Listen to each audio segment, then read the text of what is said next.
This is the kind of thing we want to be here for, Santi. Labor Day weekend, a city win. It's exactly what we hoped for coming into this weekend.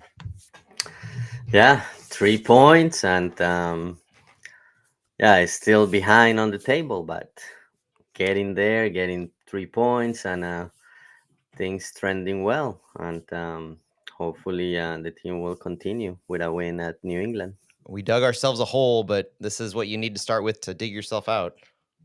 Absolutely. How was the call? Did you guys have a good call? Yeah. It was that was a fun game, although a little nerve wracking at the end, with LA Galaxy like pushing to get that equalizer, and then those the stoppage time, just felt like it lasted forever. Yeah, it really did. I did like, I mean, we'll talk about it in a minute, but I did love that this wasn't as, I felt like it wasn't as like nerve wracking of a stoppage time. Like it felt like we were in control, right? Like you didn't park the bus. First of all, you didn't fall back. You weren't under constant, relentless pressure. It was more of you're just playing and you just keep going Yeah, in the game. yeah, but just that thought of, okay, 2 minutes left, and Galaxy has the ball and need this to go quickly, clear the ball or possess the ball on Galaxy's end, and the last minute, like Galaxy like had the ball, so that's when it was like more nerve Yeah. wracking for me. Yeah. And at least we had fresh legs. I mean, that Yeah, two of the biggest takeaways in this game, fresh legs. And you could add in fresh quality legs to that too. yeah. Although I'm sure we'll talk about it, but I'm still 50-50 on and Klaus. Like Klaus showed some good things, but to Hmm. me, like I don't know if he's 100% yet. So To me, the biggest takeaway for him was timing. Like yeah, he got called what, three offside calls yeah. as So he's maybe trying. yeah, so maybe it's just the timing, but at times I was like, oh, he doesn't look 100%, and Yeah, he needs like to show his quality, he needs to be at 100%. definitely. Yeah, definitely to show quality to be in contention to start. That's absolutely true. I wonder if these cameo appearances or these second half subs can mask that a little bit, in the sense that you don't need him to do too much. You just need him to be his typical quality off the ball and then create a little chance like he was trying to do last night or yesterday. Right. All right, you ready to do this? Let's get Yeah, into it let's do proper. it. Let's do it. All right.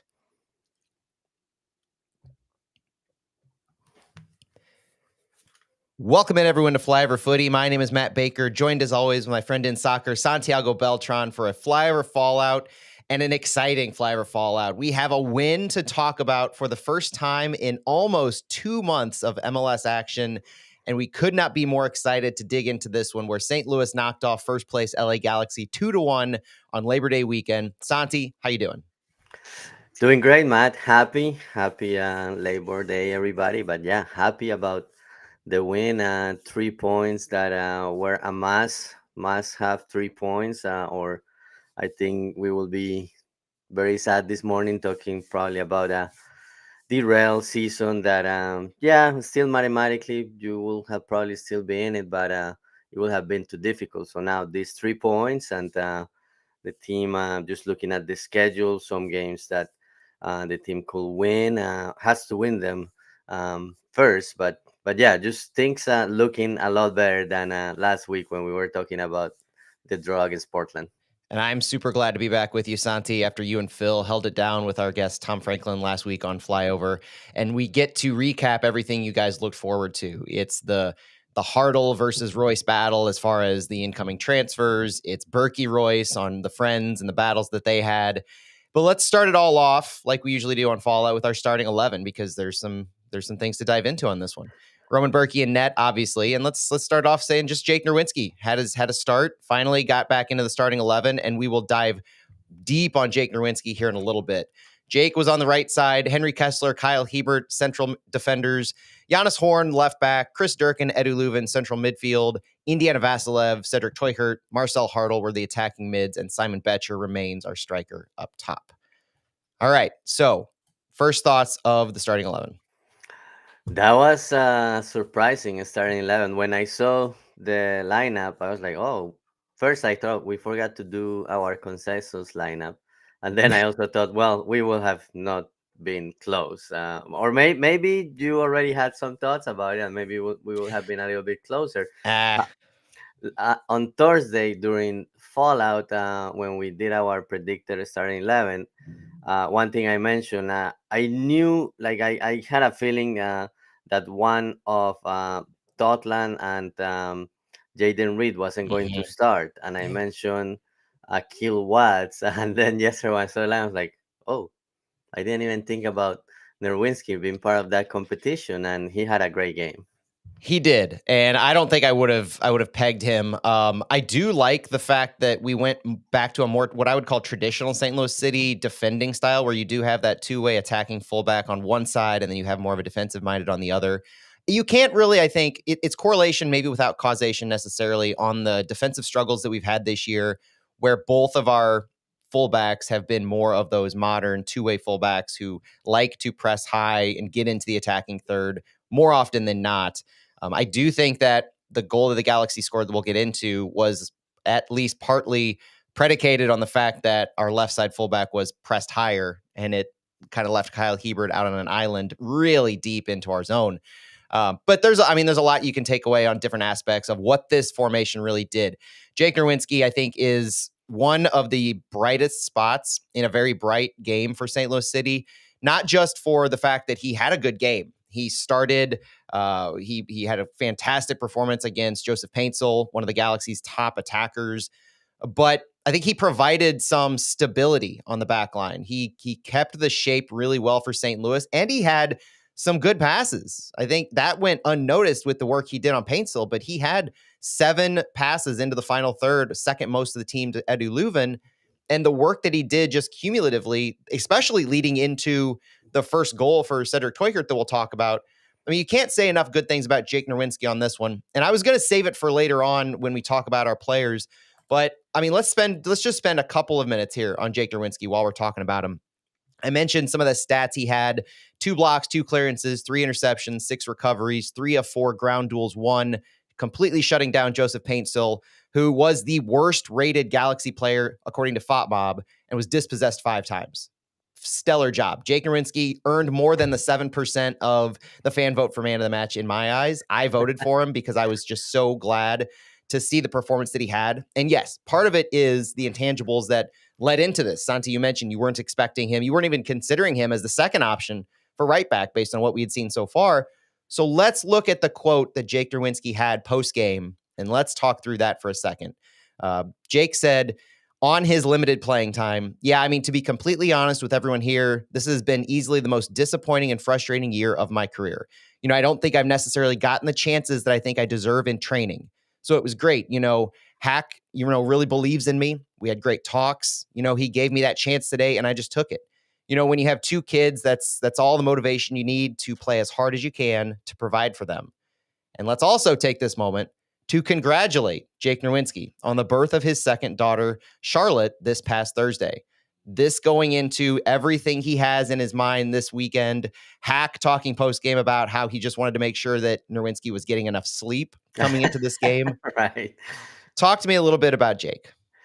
Yeah, Jake, obviously last year, at the beginning of the season, he was the starting right back and he was doing a great job. Then, after the team had a bad stretch, there was a game, it was the game against San Jose where it made wholesale changes, and Jake Nerwinski was part of the players that came out. And then after that, Bradley Carnell decided to keep a similar lineup. But yeah, I agree with Jake. I had a chance to talk to him a few weeks ago, and he was saying, "Well, it hasn't been the season I expected the season to be. Like, I think last year I did a good job when I had opportunities, so I was expecting to have a bigger role this year, be on the starting lineup or having significant minutes. And he was a little bit frustrated about that. Was at around the time he had played a couple of times at center back. So he was like, "Yeah, I have played some games, but I haven't really played any minutes at right back." So he said it was a little bit frustrating for him. To not be considered. And then when he was kind of out of position. But he had a great shift yesterday, and now he's gonna give John Hackworth a lot to think about, thinking about the games that are coming up.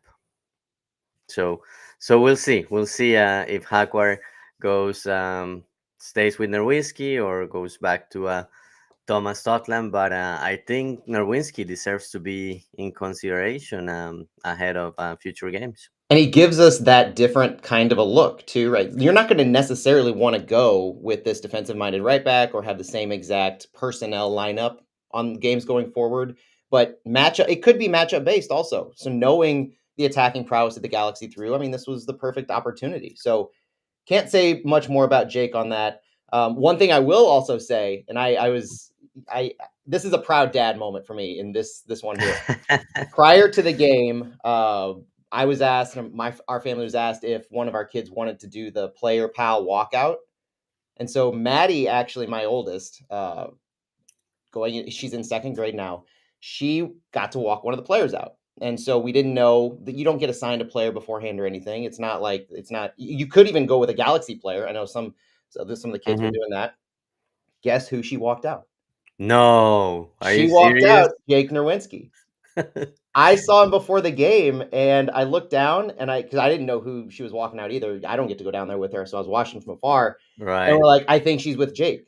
And Jake, I mean, going into that game, great guy, awesome dude, was excited for that chance, but I wasn't expecting to have this kind of a takeaway where it was like this was the match where you're pointing to Jake Nerwinski and saying you couldn't have asked for more on that. So it was just a hilarious, wholesome type moment where Maddie's met Jake before, getting autographs and things like Hmm. that, and one of her favorite players.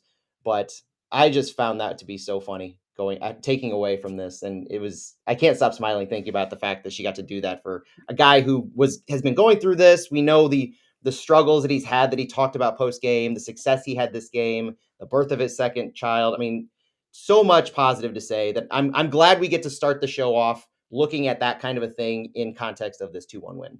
Yeah, I'm happy for Jay Nerwinski that he was able to put together a good performance. I know it's been a little bit of a frustrating season for him. I remember I went to a City 2 game. I think it was back in May, June, and he played, and I had a chance to speak to him for a couple of minutes afterwards, because I was with our godson and we were trying to get autographs for him. And he was like, Mhm. "Yeah, just trying to get some minutes, be ready for whenever the coach needs me." So that shows also how humble he is, that Yes. even though he's an experienced guy, he's willing to go play with the second team to just to stay fit and be ready for whenever the coaching staff needs him. I'm really glad you mentioned that because that shouldn't go overlooked. We've talked a lot this season about some players and their choices, and Hacks mentioning that he can't force players to play for City 2. And Jake, the fact that he's started there twice this season really shows his commitment and dedication to improving himself, staying fit, staying ready, always hungry, fighting for a job, doing whatever he needs to prove himself, desiring that spot and ready and capable. So fantastic. Some other notes, Santi, on the lineup itself before we get into the match. I think bench wise, best depth we've had possibly all season. So much so that it finally happened where Klaus and Alm returned to the bench, knocking Jose Kojima and John Klein off of the matchday roster. And so you're looking at needing that mix between defenders and attackers. And the pendulums shifted and swung so far now to where we have Klaus and Alm as second half sub options, along with Indiana Vaslev, Nicky Thorson, those kinds of players. And now we're seeing a little bit of that elevation in overall quality that really mattered in the second half of this game. And also, fun note, it wasn't just Jake Nerwinski who had his start and first start at City Park in a while for City. Familiar face made his return as well to a starting lineup for it in City Park. Rather, John Nelson got the start for the LA Galaxy. Our old friend who has more than a few of us blocked for an unknown reason on X. But kudos to John Nelson for breaking into the starting lineup for the Galaxy. I've heard various levels of good things that their fan base has said about him, but overall positive aspects of what he's brought this year to their team. And so, he's a good guy. I'm glad to see he was able to get a start, and that's one of those fun revenge matches that I'm glad we were on the right side of it on this one. Yeah, good guy, and yeah, it was good to see him with another team getting time. He's like when you think about what he went through, like his career was almost over. Then he came back with Cincinnati, was able to do good things with City at the beginning of the season last year. Same thing. Like he got a red card, and the team went with Kyle Hiver at left back, Mm-hmm. and that was kind of over for Nelson. But yeah, he had some interesting duels with Basilev yesterday, and I haven't looked at um, who won the most, but I felt like it was 50-50. Sometimes Yeah. Basilev will get the best out of him, and other times John Nelson. Like the players know each other, so they know their tendencies, and he was able to win some of those duels too. At one point, I think it was either at the end of the first half, beginning of the second half, when Indy's mask came off and he was standing there running around the field with his mask in hand. I was just waiting for that to accidentally find somebody's face, and I was like, knowing the luck, it's going to be John Nelson that gets smacked in the face with Indy's mask as he's running around. Also, kind of surprised that the refs let him play on holding his mask, Right. carrying that kind of weapon type thing around. So yeah, glad. I mean, it was a good battle. It was a fun battle to watch. Indy and Nelson, who know each other pretty well. So that was another interesting 1v1 matchup. Let's look overall, frame this match before we get into the goals and what went on to it. So looking at the stats, you had possession of the overall match, 41% to St. Louis, 59 to the Galaxy. Not unsurprising. St. Louis right in their bread and butter of the low 40s. Galaxy more possession based. That's not surprising. One of the surprising things was the expected goals and subsequently expected goals on target. It was a very low game as far as those go. 0.68 for St. Louis, 0.75 for LA Galaxy. And the expected goals on target, I found this fascinating watching this progress. St. Louis, there weren't very many shots on target overall, weren't very many shots in general compared to previous matches. You had St. Louis with 11 shots, 6 on target, Galaxy with 10 and 6 on target as well. So pretty similar there. But the biggest thing for me was the expected goals on target. And what this number is we've talked about it on Flyover before. It takes the XG, the expected goals, the place on the field, and the type of shot that you have and how you expect that to go in. And you add on to it the location on goal that your shot goes. So a shot right in the middle of the goal is going to have a very low addition to the XG. It's basically like put those two together. Whereas a shot in the corner or a shot near the crossbar type thing will be a little higher. It'll add on a percentage to get a better picture, both pre-shot and post-shot, of the expected goal that you'll have. Cedric Teuchert, for instance, on his first goal, it was a 0.9 expected goals on target. So that, based on where he shot the ball, plus his position on the field when he shot it, it was as surefire of a thing as you could expect. And so very difficult to block. All of that said, the expected goals on target for St. Louis in this game were 2.98, and the expected goals on target for the LA Galaxy was 1.59. Very much in St. Louis's favor. The quality that went into this match in the shots and the opportunities, there weren't many. So this was very different compared to a normal St. Louis City game. It was fewer shots, fewer volume chances, but the quality of the chances in comparison, especially, was much higher than it had been usually for St. Louis.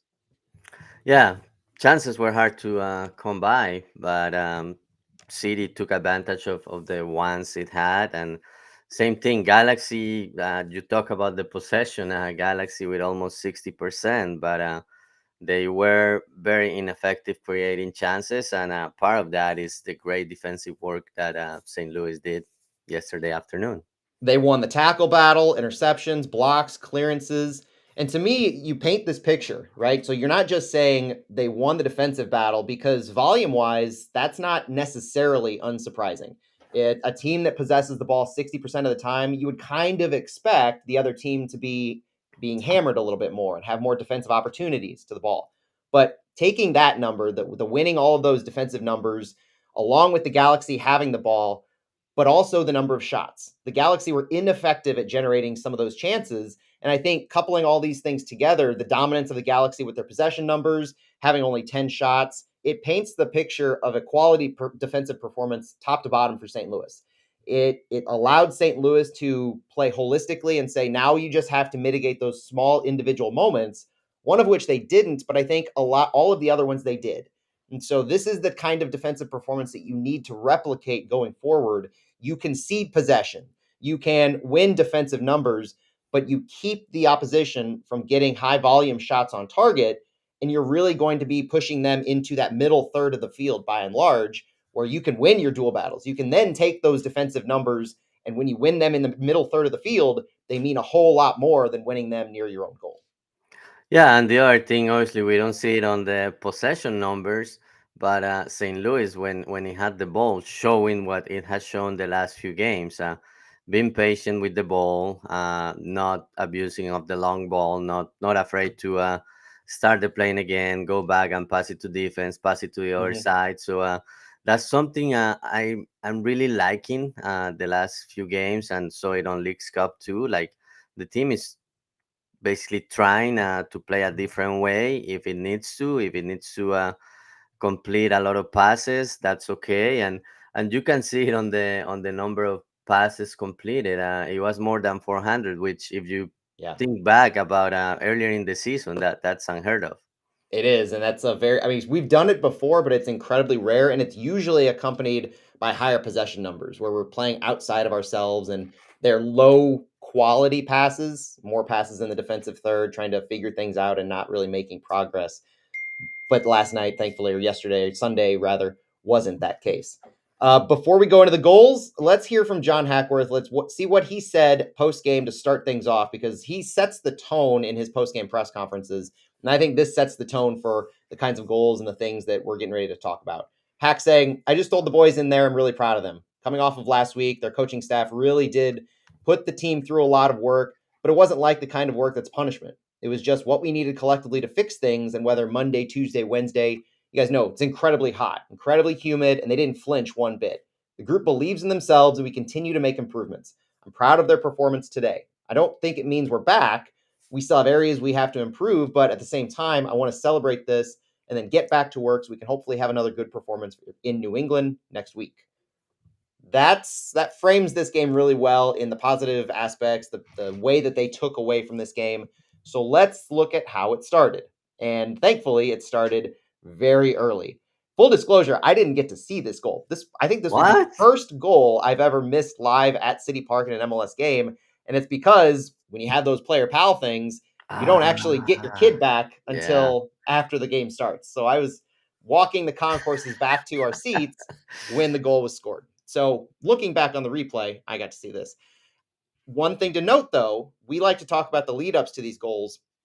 You have to go back to the possession right before we scored to really understand the how this, not just how this goal was manufactured, but to really appreciate it, because it started off with the typical St. Louis high pressing. Marcel Hartl pressing very intelligently on the left side, forcing the Galaxy to push back to their keeper, to John McCarthy. John McCarthy had the ball and he was trying to get it a longer pass, trying to break through that deep City press. And what he did is he passed it right to a Galaxy player that was immediately dispossessed by Jake Nerwinski. Jake Nerwinski gets the ball into the attacking half to Indiana Vasilev after breaking it up.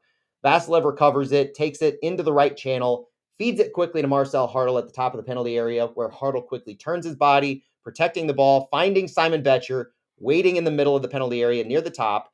Betcher holds the line. He's got a couple defenders on him, protects the ball well in tight spaces, manages to get it back just to Toykert, who had a ton of space over there, gets a shot off, has it blocked, recovers his shot, and finishes his own second chance past McCarthy with, like I said, that high percentage chance, really good quality touch from Cedric Toykert here, putting City up 1-0. Yeah, and great touch. He just found the space and just did a slight touch, and it was enough for McCarthy to not get to it. But yeah, just one of those plays where City presses and then just has the right numbers on the opponent box or near the opponent box, and great job by Simon Betcher holding the ball and Then Toykart, glad he got that second chance after that first shot was blocked, and it was great for him to get that finish and get his second goal in MLS, four goal in all competitions. So the new signings keep showing their quality and keep showing how important they will be. They have been for the team and how important they will be in this road to the playoffs that we know requires great performance and the team to go on an undefeated streak in the next few games.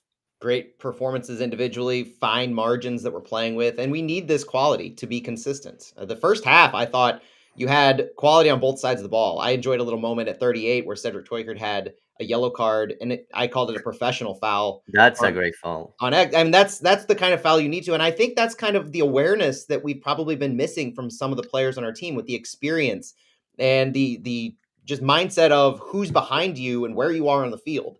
That kind of foul is not going to be one that you look at 2, 3, 4 weeks from now, but you never know what might have happened if they had been on the break in that moment. That's one of those individual moments that I mentioned earlier on that City did a good job of mitigating, whether it was a defensive a recovery or a block or a tackle or something like that, or just this moment of needing to make a smart foul to prevent a break. That's the kind of thing that we have with Cedric Toykert and Marcel Hartl that they bring from this experience with the quality, not just on the touch, but off the ball as well. Loved seeing that. I was really encouraged by that individual moment. And then in the first half in general, Santi, I felt that St. Louis was very comfortable looking with the ball and they were composed on defense. They didn't allow these quality chances from the Galaxy. They played the ball in the middle third of the field, allowing the Galaxy to stay within those lines by and large. Bürki had a couple great saves. In a match like this, he doesn't get a lot of flowers. He doesn't get a lot of love, but it's a typical Roman Bürki performance. He showed up big against his pal Marco Reus, and that's what he needed to do in this. And he started it off in the first half with a couple really good saves, allowing St. Louis to be more comfortable and aggressive with the ball. And I think that they, in the first half especially, they definitely looked like the better team, which is something that you had more dreamed about than anything coming into the League's Cup break. Looking at the Galaxy on the other side as, in my opinion, one of the two top teams that we'd be playing in this back final third of the season, Galaxy and LAFC being those two teams, we passed this hurdle, and I think we looked the better team, especially in the first half. Yeah, great first half, but then obviously second half didn't start great, and a lot of the second half, and I know we're gonna talk about the goal too, but a lot of the second half was a lot of Galaxy. Yeah, they didn't create a lot of chances, but at times they will just have the ball for extended periods, Mm-hmm. and then City will clear it and back to Galaxy, but it still didn't allow big chances. But it was just like, oh no, they got this early goal, and now they may run with it and kill all of our hopes. But obviously, Marcel Hardel had something different to say. But let's talk about Galaxy's goal. Yeah, it started quick too. I've talked about in the past 3 moments in a soccer game that really drive large portions of the game. It's the beginning, it's right before half where you have to sit with yourself at halftime and deal with what just happened, and then it's the beginning of the second half that can set the tone for the entire second half. And this was one where the Galaxy really hit you in one of those moments, created almost entirely by Gabriel Peck. Taylor Twellman gave him his appropriate love on X, and I couldn't agree more. This was a very intelligent play by Peck, good awareness of where he was and what he needed to do. And it was more like he was just pulling the strings of those around him, Miguel Berry and otherwise, in what he was doing. But it did start off before that because the play, I mentioned the fullback play by Giannis Horn, the positioning. Horn didn't do anything wrong in this play. It was just his positioning higher up on the field that once Gabriel Peck made it past Horn, he was in City's left corner, very deep, very much towards the touchline. And the problem here is it was Kyle Hebert that was guarding him. So Hebert's pulled all the way up to the left wing in the corner, guarding Peck 1v1. And Peck starts to play give and go a couple of times. And he just continues to move closer and closer quickly to goal. And he finally ends up with enough space after Miguel Berry pass as that holding striker up there with the give and go to power it home as he's pulling Hebert in. And he's kind of one step ahead of him. And so this lack of defensive structure that occurred in the box, orchestrated by Peck's positioning and play, is really what led to this. And so that's an example of how LA Galaxy, with their high quality players, are able to use the intelligence on the field to position themselves where they need to be to get in position for this goal. And it was one of those moments because wasn't an overall bad positioning. I think if I had to point out one other thing on this play, it was the fact that Chris Durkin and Edu Leuven in the midfield were very high. And so as the ball was played to Peck before he received it, Leuven pressed. He pushed up into what would become a 4-1-4-1 formation into that attacking midfield and tried to be one of those first pressers. When Leuven did that, which again is fine, I mean that there's nothing wrong with that. But when he did that, Chris Durkin kind of followed suit. So we know that City's press is contingent upon the players off of the ball following suit in their positioning. So you have one top player who pushes up and presses, then everybody follows to cover spaces and cover the players that they might pass the ball to. It's kind of what Chris Durkin looked like he was doing in this. So again, nothing necessarily wrong with it, but it opened up a lot of space on the backline side, and I think that space was exposed and taken advantage of by Peck. I think City learned from this though in later instances of this 4-1-4-1, but was this do you think I'm right here that this was just mostly Gabriel Peck doing Peck things, or was this just a breakdown by City?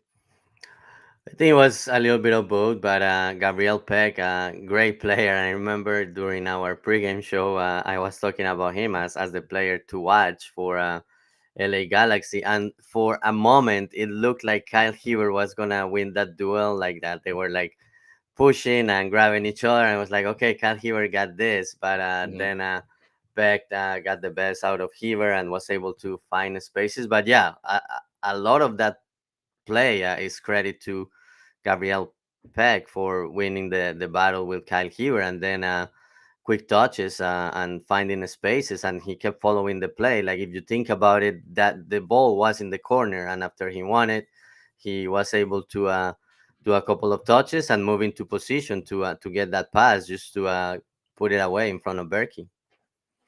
And I think the defensive not mistake, but the defensive shape that I mentioned earlier is something that I made note of for the second half. After this goal, it became a little more prevalent to me. But I guess looking back on it, I realized that they might have actually been doing this in the second half entirely. But Leuven pushed higher a great majority of the second half. So the not just the subs, but the goal from Hartle and everything. This was all with the foundation of a 4-1-4-1 shape. You had your back line that you're used to. You had Chris Durkin as a single pivot, staying closer to the defense. And then in your attack, you had Teukert, Hartle, Leuven, and Vasilev up in your attacking mids with Simon Betcher at the top. And when the subs happened at 65, you bring in Jay Reed, you bring in Klaus and Thor in for Giannis Horn, Betcher, and Indiana Vasilev. You keep that shape mostly intact. Um, Thor moved over to the left side, so it pushed Hartle to the right, which was a welcome, I think, thing to see for Hartle, giving him that opportunity to just move around in the attacking third on that side. But the shape of the 4-1-4-1 on the defensive side mostly remained intact. And I mentioned the defensive side because I think it's noteworthy. If you watch the offense, you watch transition, things sort of get more fluid. And so when we talk about, or at least when I talk about formations, I mostly talk about it in the sense of how we're setting our shape up off the ball. When the Galaxy have it, when it's a goal kick or they're playing it out of the back, how did we set up to initiate our press? And it really was that more two really wide lines that we set up. And I think it worked out well. I think it mitigated the wide attack. Probably one of the things that helped Jake Nerwinski handle Joseph Paintsil so well, but it mitigated the wide attack that the Galaxy really are relentless with and took advantage of right there at the beginning of the second half. They didn't do that the rest of the second half, though. So 65 minutes, Reed, Klaus, and Thor come in. You get the return of Klaus, first time that he's played at City Park, I think since April, if I had my games right. But it's been a long time. We haven't seen Klaus in a long time. So getting him, knowing he was the first of the three who was kind of ready to go, worked his way back into fitness, that's fantastic to see. Gives us the type of second half adjustment and change that we've been missing. When you have Betcher as your single striker, you have Nuki Thorson, who Hack consistently says when he's playing the 9, he's playing him out of position. You're seeing new energy, continuation of quality in the second half with Klaus, and that's something that was a difference maker as this game carried on. How great was it to see Klaus back? It was great because that gives you another option, and John Hackward mentioned it midweek. Like, yeah, Simon Becher has done a great job, but I want to have the possibility of having a striker to finish the game. And he mentioned Nuke Vitorison, that he had to play as number 9, even before Simon Becher came in. And then last game, Basileb ended up in that position. Mm. So just having that possibility, even if Klaus is just coming back to me, is great. Like, and I also said it on Thursday. Like, just write Becher. If he keeps scoring, that's your guy, and then you can start inserting Klaus on the second half when Becher is tired, or when you need fresh legs or a change, and you don't have to push for having to start Klaus right away just because you know you need his quality and you need points. And I still think that hasn't changed for me. I think he needs to get his fitness back, and little by little start getting minutes, and just for now start with Becher. But yeah, when he came in, I really like what he did, the way he held the ball, and he um, he has stuck to that number 9 position. One of the issues we saw before his injury was that basically he wanted to do too much and try to create plays too, but now he was more into that number 9 role, holding the ball. Also, the quality around him has improved too.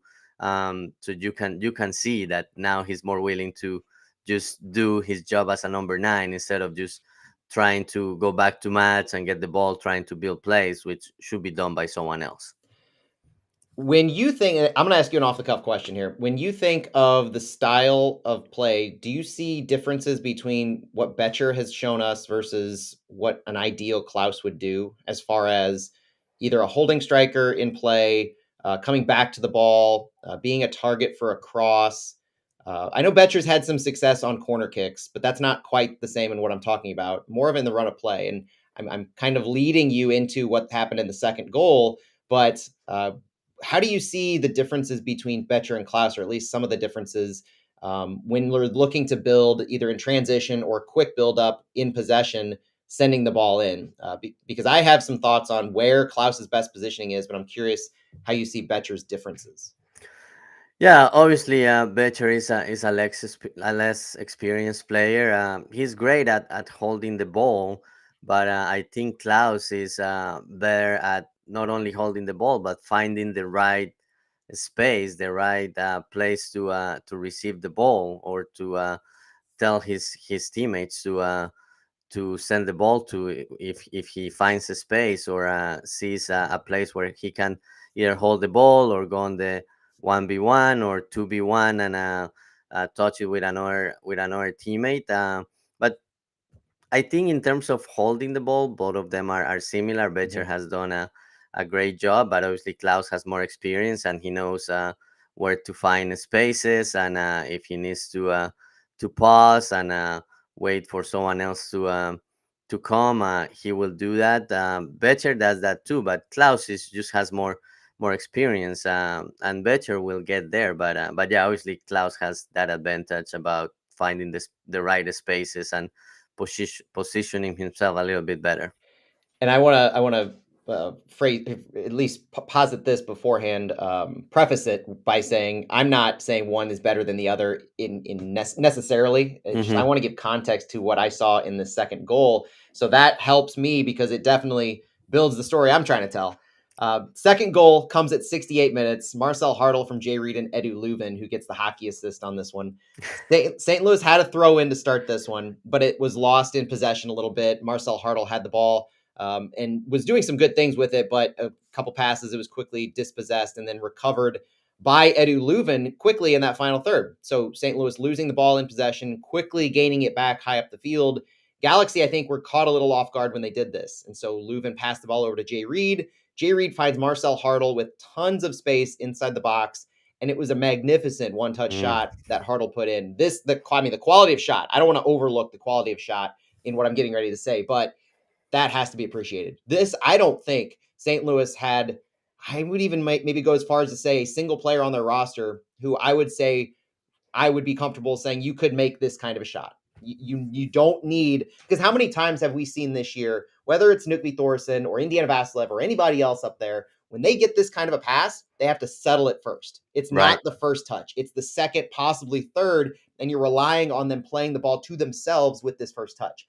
Marcel Hartle just receives the pass and immediately chips it in. I mean, this is the quality. Like, if you go back and watch this, there's not a single player that St. Louis had previously that I think you could say would make this shot. And that's another aspect that Hartle brings to this team.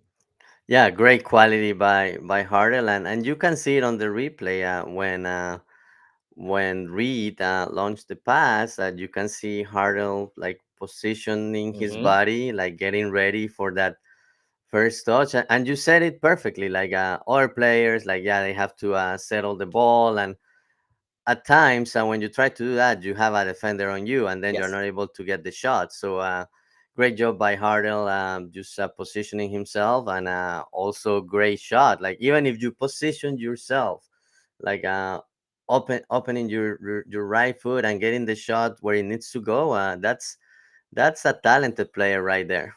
Absolutely. And then let's go into why he had so much space There opened you up go. for him, because this is important too. Hartle didn't just manage to create space himself. This was a team effort in how this happened. And Hartle said it best post game. He said, I was hoping that he, being Jay Reed, saw, because Nookby made a very good one at the first post. And then I was hoping that Jay would see the 11 point where I was standing. When you cut the field up, that's the 11 point right in the box. And it was a good ball and a good finish. Hartle, spot on with this assessment, because it wasn't just, and when I went back and looked, it wasn't just Nukby Thorson, though Thorson he helped draw the closest defenders. You watch Thorson's positioning and Klaus's positioning after Leuven recovers this ball in the attacking third. They were so high up the field, and they successfully drew all four defenders with those two near goal, opening up all that space that Marcel Hartle had to receive the ball. It's fantastic work in the sense that they see where the ball is. Leuven has the ball. Jay Reed's over there. So what are the probabilities of their actions crossing the ball into the box? If you're outside the corner, I'd leave it to either Eddie Leuven or Jay Reed to send a cross in, and you're having Thorson and Klaus as those top level strikers and striker roles draw the defense, try to go towards goal, whether you're going to receive a cross or not. And then when that doesn't happen, you've got quality attacking mids underneath Marcel Hartle to receive the ball. This gives St. Louis so many different options in the attack and ways in which the midfielders and the fullbacks can deliver service and who they deliver service to, that you just have to be aware of the spacing. Hartle calling out, Jay Reed seeing what was happening and sending the ball to the right location versus trying to force it into where Klaus and Thor were just because they were closest to goal. This is one of those individual moments that you can say needs to be replicated going forward, and is a viable way, these multiple different options St. Louis has in the attack, and the way that they're forcing and dictating the pace and dictating the positioning of the defense. That is why you have confidence going forward that this group may be able to do something special. Yeah, and you could even see that the play before that Reed also tried to send the ball around the PK spot, but Galaxy was able to clear it. So that one didn't work, but glad he tried to do the same, and Torison and Klaus were able to draw the defenders, and just Hardell being in the right position to make that first shot. Yeah, it was really a team goal. Kudos to Jaden Reed too, just because he went with the same play, tried to Mm-hmm. find somebody at the top of the box, and Hartel with the right finish. And at that point, City Park was crazy. Still a lot of time to go, but you could feel that these 3 points were coming to St. Louis's side. And we didn't even mention the timing of the goal, right? Like we talked about the beginning of the second half having the Galaxy jump out. How many times has St. Louis made a substitution hoping to dictate, change the pace, manage the flow, and they're immediately sucker punched. They're caught off guard. They allow a goal, and it just takes the air out of the entire sails of the operation. This was the opposite. We send in fresh legs. We've got the momentum. We've got the confidence of Reed and Klaus and Thor, and we score a goal just a couple minutes after those subs occur. That's game changing in and of itself, is the ability for St. Louis to make these substitutions and then immediately score a goal, come back on top, and carry that momentum. So you now have your reinforcements of Reed, Klaus, and Thor. They're playing 30 minutes. They're coming into a tie game. They immediately make a difference, and now they can play within themselves more comfortably with that lead. That is a huge piece of what ended up happening in the second half. And then you get Rasmus Alm making his return at 75 for Cedric Teukert. The Galaxy make their subs in their attempt to reinvigorate their attack at 77, and it just doesn't work for them. St. Louis has a final sub, 90+4, with Jake Girdwood-Reich entering for Eddie Leuven, giving a little bit more fresh legs in that last-minute defense, as you had, I think, 6 minutes of stoppage, if I recall correctly. Yeah. And so JGR gives that cover. He didn't have a whole lot of activity on the ball, but I think you saw in that last bit of that last instance of him coming in the game, a few spacing where you enjoyed what he was doing. You saw some quality in the decisions that he was making and the disruptions he was having. So that is a difficult position to come into cold in the dying minutes of the game where you just need to kill it off. But the other thing that I noticed in the second half, especially into stoppage time, City never really stopped pressuring. You had Klaus leading the line at this point for the last 30 minutes. They didn't drop back. They used their subs to keep these fresh legs with this higher quality, and you had Klaus as a machine leading the line for 30 minutes, doing what Klaus does best. It was just like riding a bike for him, and seeing Klaus get the crowd fired up into stoppage time during that, Oh, I love that. that's what we've been missing. I mean, I get goosebumps thinking about that and watching the video replays of him just firing the crowd up, knowing that we need City Park behind us. We need the sellout 22,500 on our sides, loud as possible, firing up this team. Klaus leading that charge just as much as he was leading the line on the field is something I've been sorely missing for these past few months. And I think that is another reason that you're excited for this game going forward. Yeah, having Klaus definitely is great. Having him back is great for the team down the stretch, needing to have different options, needing to get points. It definitely comes at the right time. And Rasmus Alm also got some minutes. I mentioned at the beginning, to me, I don't know if it was timing or lack of game minutes, but he looked a little bit off. To me, to an extent, Mm-hmm. like he wasn't still 100%. And I know Coach Hakwar had mentioned, yeah, he will go when he's paying free, and maybe he is. But to me, he looked a little bit off. Agreed. There was definitely some timing issues, a couple offside, and there's some, I think, continued work. So I wanted him to get game minutes in, and I think the timing of his sub coming in at 75 gives a little of that cover where you're bringing in the difference makers earlier, the guys who are coming in during a tie game when you need to create some kind of spark, and you successfully do that with Reed, Klaus, and Thor. And then you give Alm a little bit more cover. So coming in for Teukert when you already have the lead, you're not playing with house money because you still have to defend that lead, something St. Louis has not been good at doing lately. But I didn't think Alm did anything. He didn't do anything overly positive. He didn't do anything negative, but he really had a chance to get a good run out. And that's what my takeaway for Rasmus Alm is on this, is getting the good run out. And I thought when you look at some of these stats, some of the takeaways on this, the second half was pretty similar to the first half in the sense of St. Louis still had 39% possession. The shots on target shots were four shots with 3 on target by both teams. Low volume, high quality.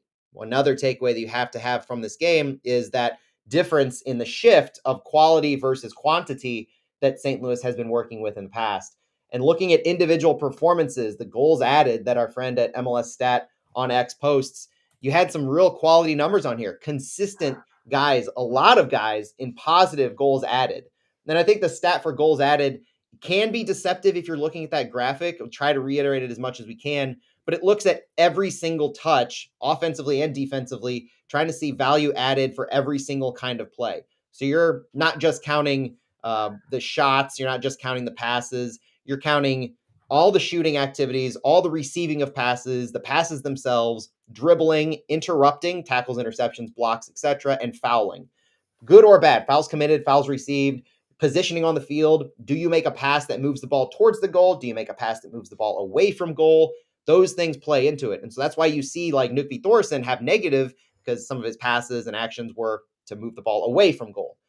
You do have some real high quality from Jake Nerwinski, from Marcel Hartl, Edu Leuven, Indiana Vasilev, Henry Kessler, Giannis Horn, Cedric Teukert, Chris Durkin, Jay Reed, all positive quality goals added to the point two or above, which is a pretty good metric when you're taking all of those things into account. You're going to have a lot of individual negatives, a lot of individual positives. And so you look holistically, a team that has a starting 11 basically in positive goals added, not something St. Louis, I think, has ever done so far this season, and definitely is a rarity if they have.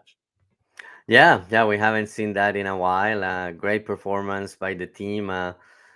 Just looking at this goal added, I wanted to mention the great job. Like defense did great yesterday, Mm-hmm. starting with Nerwinski, but also Henry Kessler did a great Yes. job yesterday, and he's settling into that center back role, more confident with Kyle Heaver as the games go by. And I know we have talked about Joachim Nilsson, but I wouldn't force Joachim Nilsson. I think Kyle Heaver and Henry Kessler are doing a good job, and Kessler had a good performance yesterday. Clearances, recoveries. He was there leading the defense with Kyle Heaver, and I wanted to mention that he did a great job. When you don't talk about your central defenders and you don't talk about your center defensive mid, that tends to be a good thing. And so I like that you called that out for Kessler. I mentioned Durkin a little bit earlier, but when he fell back into that pivot, the single pivot of the 4-1-4-1, I thought he played well. His positioning was good. He got better over time. Chris Durkin did. Henry Kessler, Kyle Hebert, proving to be a pretty quality center back duo, honestly. I know we're looking to get Joachim Nilsson back, and that will only add once he's back fully fit and we have him alongside presumably Henry Kessler. But for now, I'm confident with a Kessler Hebert duo, and I like how they're progressing going forward. And this was a dangerous Galaxy team, right? Like this isn't.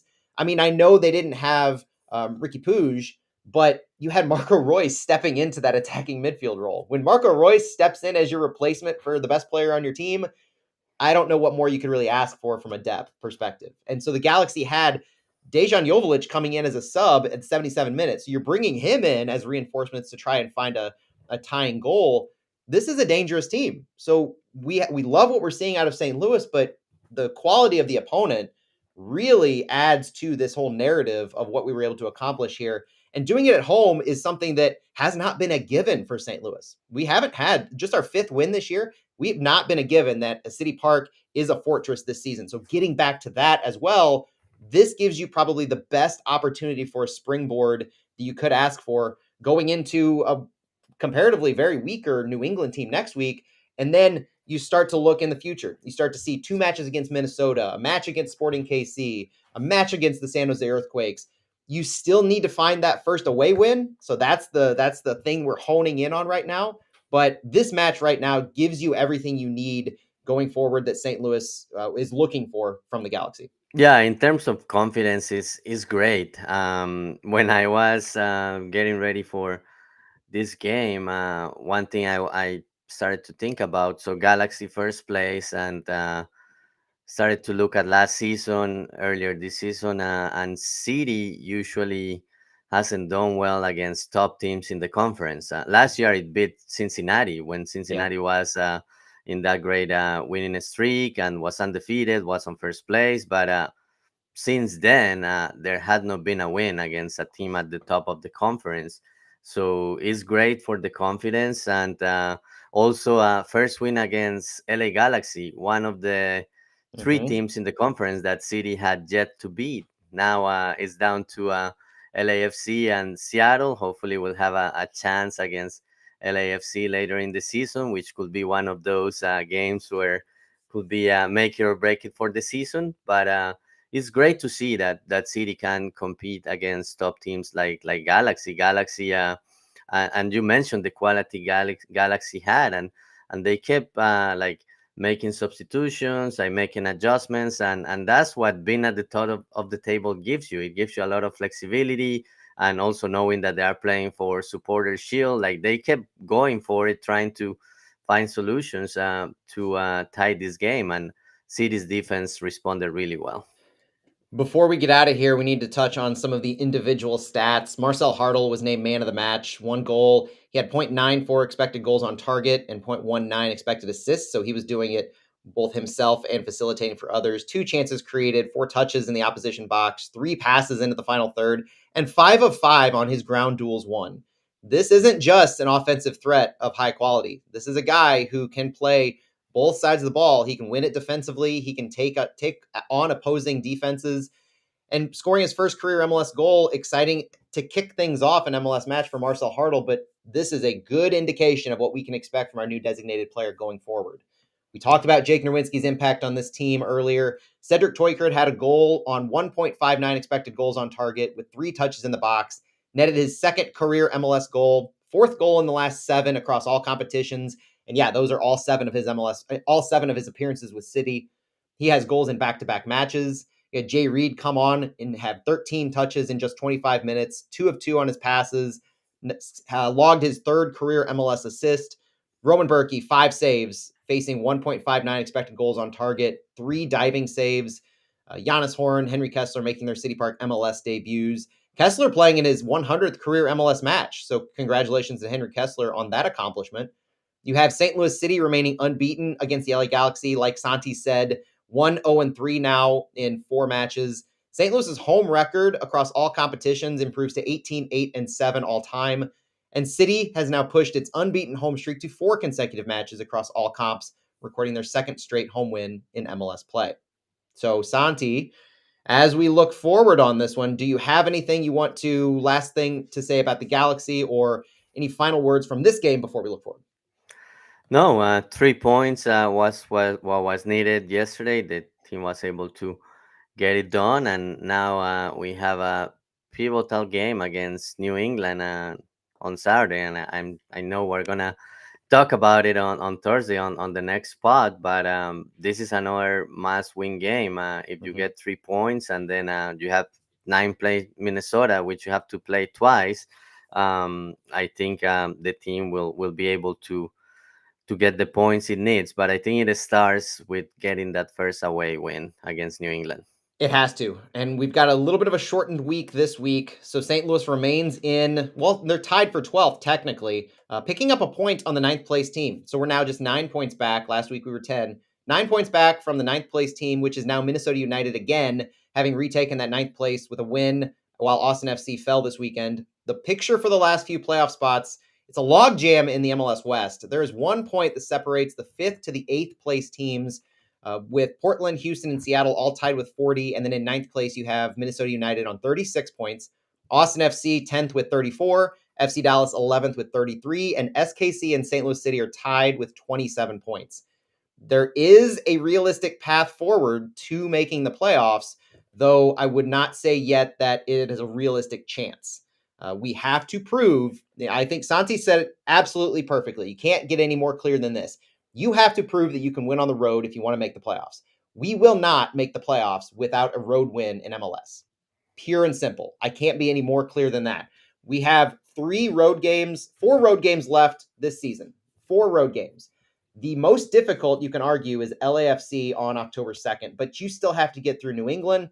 You have San Jose, LAFC, and then Minnesota United. Minnesota is it's a 12-point match, as you would say, Santi. 12 point, yeah, Facing I them like that. twice. Yes, 12-point matchups against Minnesota on the horizon, and they are in the crosshairs as the 9th place team right now. So it doesn't get any more clear than that. That New England is one of the 2 most winnable games on the road that we have, New England and San Jose. You could have a path forward where you lose to LAFC and still make the playoffs if everything else shakes out. You could even look to say you could possibly make the playoffs with a loss against LAFC and a draw against Minnesota United on the last game if you win out every other match. It is possible to take all but 4 points and, by our math, still make the playoffs. Yeah, But there's no margin for error at this point. You're talking about as close to a must-win game against New England as possible while still having some confidence in the rest of the season. yeah. The way I'm seeing it, and I look at this every week, and it hasn't changed. City has to be undefeated until it goes to play LAFC, Mm-hmm. and then you may even be able to lose that game, and still have options, but I think the team has to be undefeated the next 4 games because before facing LAFC. And the performance against the Galaxy, you just need to continue that and more against New England. And it's going to be a little bit more so. It's not just a regular game against New England anymore. It's a revenge game. It's a reunion of sorts. Henry Kessler facing his old team and Tim Parker facing his old team. We'll see if Parker gets the start, but expect Henry Kessler to get the start against his old team. Any parting words as we wrap this one up on this Labor Day weekend, Santi? No, no, I think that's all we have for today. Looking forward for that. I guess, do we have a name for this Parker versus Kessler game, or maybe we're gonna come up with something on Thursday? We've got a few days. Yeah, Thursday we'll be back to preview that game. So if you have any ideas on what to call this matchup, Kessler, Parker, Reb City, let us know. Always interested in trying to name some of these matchups. Santi, thanks for joining me. My name is Matt Baker for Santiago Beltran on Flyer Footy's Fallout, looking at the 2-1 St. Louis City win over first place LA Galaxy on this Labor Day weekend. We really appreciate you watching, listening, tuning in wherever you are. Have a great week, have a great holiday, and we will talk to you later. Vamos City! Right in under the hour mark, Santi. All right. Thanks for joining, everybody.